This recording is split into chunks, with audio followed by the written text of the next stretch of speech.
And Sarah, if you'd like to kick us off with the first question, you can go for it. Hey there. Thank you so much for joining us. We are Richard and Sarah from Skywalking Through Neverland. And we have a music question for you guys because Kevin Kiner is just amazing. And in season 1, he had this great innocent theme for Omega. But now that Omega is growing up in season 2, what was the direction you gave Kevin Kiner for her theme? And maybe can you talk about any other themes we can look forward to in season 2? Ooh, we could spend this whole time talking about Kevin Kiner and all of Team Kiner, Dean and Sean as well, his son. They're so great. Yeah, Omega's theme is so beautiful. And if you listen carefully, you'll hear it in different versions throughout season 2, depending on the situation. I'll just say, because I don't want to take up all the time, watch out for episode 3 coming out pretty quick in season 2. The music is incredible. And, speaking of the direction to the Kiners, it's really a collaboration. When we do music spotting, I tell them these are the moods we're going for, and they always have thoughts. They're so good. They're the best. Thank you. All right. And Brian, you can take the next question. I asked a version of this, I think, last time we talked for season 1, and I'm wondering how it's changed. As you look to season 2, there's always a lot of like movie reference that happens and gets thrown around, and I'm wondering what sort of movie references as far as structure or inspiration we could be looking forward to as we head into season 2 from the writing room.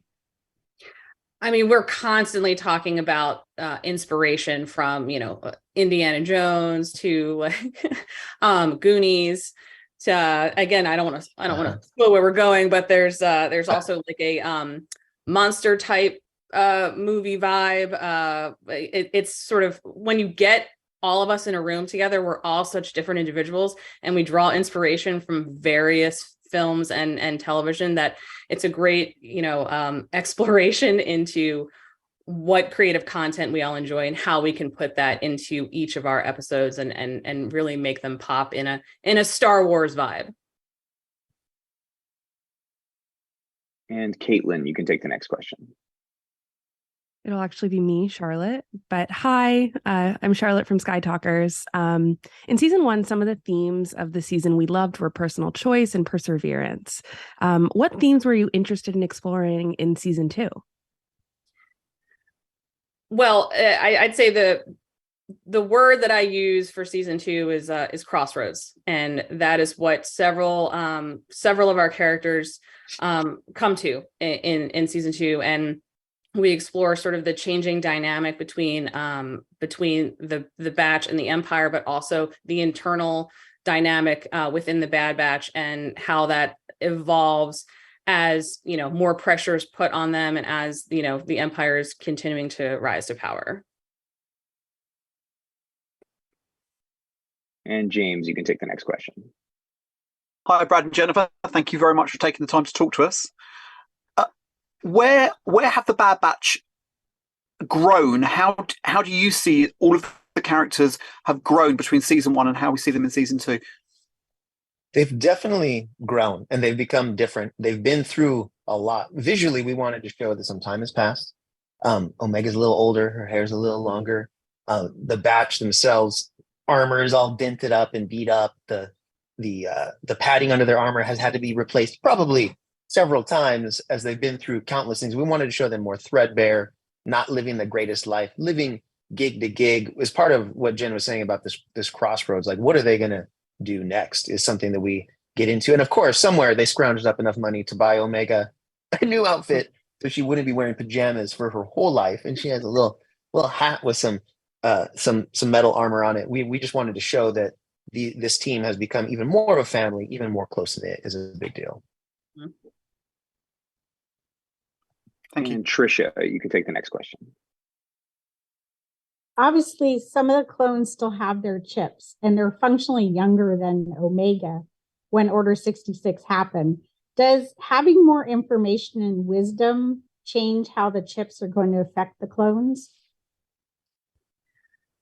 I think with what we're exploring with the chips is that, it's once the clones have committed Order 66, it's, at least with the Batch, obviously their chips were a little degraded because they're considered genetically, mutations of clones. So it didn't fully work. And, Crofster obviously had his removed later on, but not all clones are the same, and how others are reacting to not just the chip, but what they've done, and who's more aware of the actions they've committed, and also, like, as time progresses, what that means for them as they're looking at their involvement within the Empire. And Father Son Galaxy, Keith or Kerwin, you can ask the next question. Oh, Hello. Hi. You asking the question now? you go ahead, Keith. Okay. So in season 1, Hunter was the father figure for Omega, and he made sure to keep her safe from harm. But now we see in season 2 that Omega is a little older and more wiser. So can you tell us a little bit about Hunter and Omega's relationship in season 2? Does Hunter feel Omega's capable of taking care of herself now, or is he still like her father figure? Yeah, we explore all of that. It's a really great question. Hunter, as a father, and myself as a father as well, and your dad probably feels the same way. Sometimes you make great decisions, sometimes you don't. We have to deal with all of that with this family unit. And we definitely have moments where Hunter realizes Omega needs to make her own decision, and she actually will tell him that. We've tried to explore all of the facets of this family, and then also as a unit, you could see Omega right away in the first episode that she's grown, she's more capable, she's doing all these amazing things. She still has a lot to learn, and we show her learning many things through the season. And Becca, you can ask the next one. Sorry, was very unprepared. I thought Mark was going to go in my stead. Yeah, but I actually am ready to go. Go ahead, Mark. Okay, yeah. So this is like a combined question from both Becca and I for Jennifer. So how did your tenure on NCIS as a writer and co-executive producer translate into executive producing on The Bad Batch? As a woman writing, how exciting and important is this for you to be in charge or leading the charge of something in Star Wars that's usually been male dominated? And this show, you might argue, is female led with Omega, or Omega, as she might say, even if it's mostly the four guys watching her 4 dads. So how do you go about fashioning her to fit as an adolescent girl in the middle of a war with middle-aged men? So there's a lot to unpack there. Sorry. Yeah, that's a big question. Well, I think my time at NCIS was aided by the fact that I was in the military. So I think that's what helped me sort of understand these stories and focus on the characters and what the predicament that they're in. What I loved about the Bad Batch and when I got the opportunity to develop the Bad Batch with Dave Filoni was that I responded to the military squad and the idea of having them be a guardian to this young girl. A lot of that dynamic stemmed from not only my time in the military, but also I have 3 older brothers. And growing up, they were like my idols. And I just, wanted to play hockey with them and like always wanted to kind of tag along. And whether they wanted to or not, I just sort of inserted myself into their lives.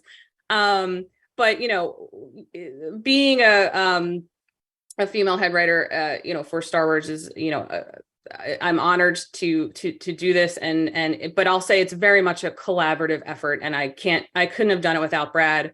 We are very much like a tag team when it comes to this series, and we are guided every step of the way with Dave Filoni, who's been such a great mentor to us. But we take it very seriously, writing these stories and making these stories, and it's an honor to be part of the Star Wars universe and just tell stories we're passionate about. And I hope with Omega, it's just exploring a dark time in the galaxy, but seen through the lens of a child who is learning all about what it means to be a person and to sort of choose to help people, even when, there's a lot of risk involved, because that's what you do when someone's in need, which, hopefully that is a lesson to take away for our world today.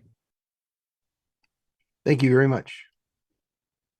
All right, and next up, I'll be asking you guys a question on behalf of an outlet called Fantha Tracks. So, with the explosion and popularity of live action Star Wars and with the animated space having such an important role in the wider story, how do you guys make sure that what you do is seen by the wider audience and remains an essential element of the whole Star Wars story? I mean, I'll jump in there. I'd say, we love all the live action series. We're big fans of everything they're doing. For our, in our arena, we just try to tell the best stories we can. We don't worry about trying to say like, how are we gonna wow someone? How are we gonna make such a big headline that we draw all of the audience to us? We're just trying to be true to these characters and tell their stories. Like Jen, you were just saying, Omega, as she grows up, and what decisions are she going to make? We talk more about that, really. And if we're doing our jobs right, I think that's the way to do it. And if it turns out good, then hopefully the fans will come and check it out. All right, and then back to you, Sarah and Richard. You can ask the next question. Thank you very much. And I want to thank you for hiring my favorite comedian of all time, Wanda Sykes. I am so excited about this. So can you tell us about working with Miss Sykes and a little about her character? Yeah, Wanda is so cool. She's so funny. She's so good. And we always, even regardless of how her character's written on the page, when we're with her in the booth, she'll have ideas, for tweaks of lines or how to bring a certain swagger to the role, which is that's really the fun thing, to see how she reacts off of our main characters. It's a joy and a pleasure to work with her. And she plays Fee Genoa, who's a sort of a we call her the liberator of ancient wonders, which is her definition for smuggler / pirate. But she's a friend of Sid's, and yeah, Wanda's such a delight to work with, and we're excited about the fans seeing this character. Thank you, and thank you once again for bringing her on the team. And Brian, you can take the next question. I want to ask, you mentioned a little bit that Dave Filoni kind of, has his influence on everything that you're doing. And I'm wondering, like, what is that day-to-day sort of influence, and what sort of guidance has he given you for season 2 that you could share with us?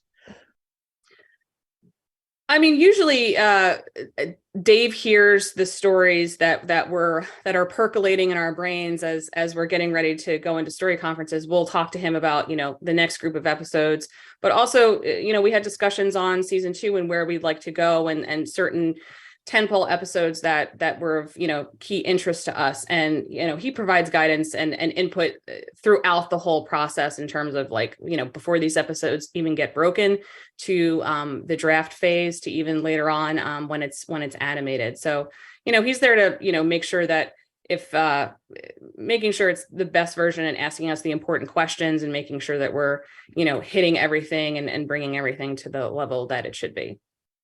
Yeah, he gives us notes at various phases of our previs process and our full animation process, and sometimes they hurt, sometimes those hurt, but they're always, he's so smart, he's so good, and his influence is literally across the whole show. Especially when we have characters from that are introduced that may have been from different shows, movies. We want to make sure that we're all on the same page about what's happening there. And up next, we have Skytalkers. So Charlotte or Caitlin, you can ask the next question. Hi, I'm Caitlin, the other half of Skytalkers. It's so nice to talk to you both today. My question is, visually, this season looks very different from season 1 already. How does the look and feel for season 2? How has it evolved? Yeah, I mean, essentially it's the same style, but we're always looking at technology and other older fashioned Hollywood techniques to push the style. How can we take this existing style and push the nuance and the fidelity? For example, in the trailer, in the first episode, we're on this island planet, and the way that the water reflects the light, the way that then influences the characters, where they might be running from giant crabs. It's in the trailer. Check it out. So fun. Is a thing we look at. We've been implementing a lot more matte paintings this season as well. So not just the CGI technology, but the old fashioned ILM influence it really helps us make a huge jump in the scope and scale of the series. So yeah, we talk about that all the time, constantly pushing. And James, you can take the next question. Brilliant. Thank you very much. How have the stories evolved in season 2? Because obviously we're getting a 2-parter at the start, a 2-parter in the middle, and a 2-parter at the end. So is that to take us on a particular journey? Why was that decision made?